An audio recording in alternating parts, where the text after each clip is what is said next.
6 महीने 2 गिरफ्तारियां, पहले एक famous American warfare expert Matthew VanDyke और अब ex US navy SEALs officer Jordan Brown. दो ऐसे इंसान जो खुद में एक पूरी आर्मी के बराबर हैं, जिनकी बहादुरी के किस्से दुनिया भर में फेमस हैं।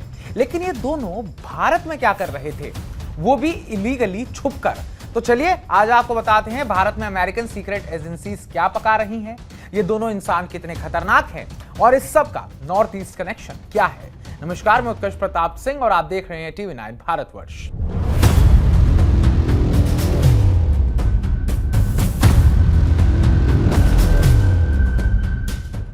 कहानी शुरू होती है मार्च 2026 से, जब एनआईए ने मैथ्यू वेंडाइक नाम के 46 साल के अमेरिकी को गिरफ्तार किया।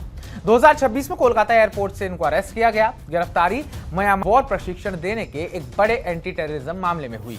यह शख्स कोई नॉर्मल आदमी नहीं है। इसने लीबिया के युद्ध में रेबल्स के साथ लड़ाई करी।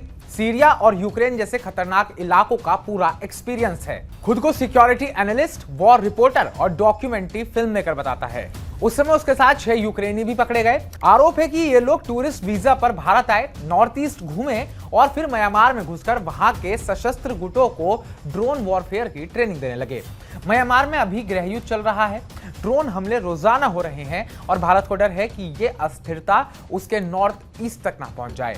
अब आता है लेटेस्ट केस, यानी कि कल की बात। उत्तर प्रदेश के महाराजगंज जिले में एसएसबी जवानों ने जॉर्डन ब्राउन, जो कि 36 साल का एक अमेरिकन सिटीजन है, उसे नेपाल बॉर्डर पार करते हुए पकड़ लिया, बिना पासपोर्ट, बिना वीजा, बिना किसी आईडी के। जॉर्डन ने बताया वो कैलिफोर्निया का रहने वाला है, यूनिवर्सिटी ऑफ कैलिफोर्निया से पढ़ाई कर चुका है और 6 साल यूएस नेवी और स्पेशल फोर्सेस में सेवा दे चुका है। 2024 में उसने रिटायरमेंट लिया और अब तक वो 70 देश घूम चुका है। लेकिन सबसे मजेदार बात यह है कि उसकी कहानी हर बार बदल जाती है। एक बार उसने ये बोला कि थाईलैंड में पासपोर्ट खो गया, समुद्र के रास्ते श्रीलंका होते हुए नवंबर 2025 में वो भारत आया और गोवा में रहा। दूसरी बार बोला सीधे अमेरिका से 2 महीने पहले गोवा पहुंचा, जिससे उस पर शक और बढ़ गया। दोनों ही एक्स आर्मी बैकग्राउंड वाले हैं, दोनों भारत के सेंसिटिव इलाकों से जुड़े हुए हैं, दोनों की कहानियों में गड़बड़ है। भारत का नॉर्थ ईस्ट एरिया सिर्फ 22 किलोमीटर चौड़े सिलीगुड़ी कॉरिडोर से जुड़ा हुआ है। यहाँ चीन, म्यांमार और बांग्लादेश के बॉर्डर्स हैं। म्यांमार में ड्रोन और हथियारों की नई टेक्नोलॉजी तेजी से फैल रही है। अगर कोई विदेशी एक्सपर्ट वहां मदद कर रहा हो तो भारत की सेफ्टी के लिए एक बड़ा खतरा बन जाता है। अभी तक जॉर्डन ब्राउन पर कोई स्पष्ट जासूसी या आतंक का सबूत नहीं मिला है। अभी जांच चल रही है और उसकी असली पहचान, फोन डेटा, डायरी और पासपोर्ट सब कुछ चेक हो रहा है। असली सवाल यह है, क्या अमेरिकन खुफिया एजेंसियां भारत के नॉर्थ ईस्ट में अपना खेल खेल रही हैं? क्या ये दोनों एडवेंचर के नाम पर कुछ और मिशन पर थे, या फिर सच में ये दोनों अनुभवी ट्रैवलर्स हैं जिनकी कहानियां बस थोड़ी उलझी हुई हैं? इन दोनों का इस तरीके से भारत में होना टेंशन की बात है, क्योंकि स्पेशल फोर्सेस और युद्ध के मैदान का अनुभव रखने वाले लोग अकेले ही बड़ी बड़ी टीमों जितना काम कर लेते हैं। ट्रेनिंग, घुसपैठ और हाईटेक ऑपरेशन, ये सब उनके खून में होता है।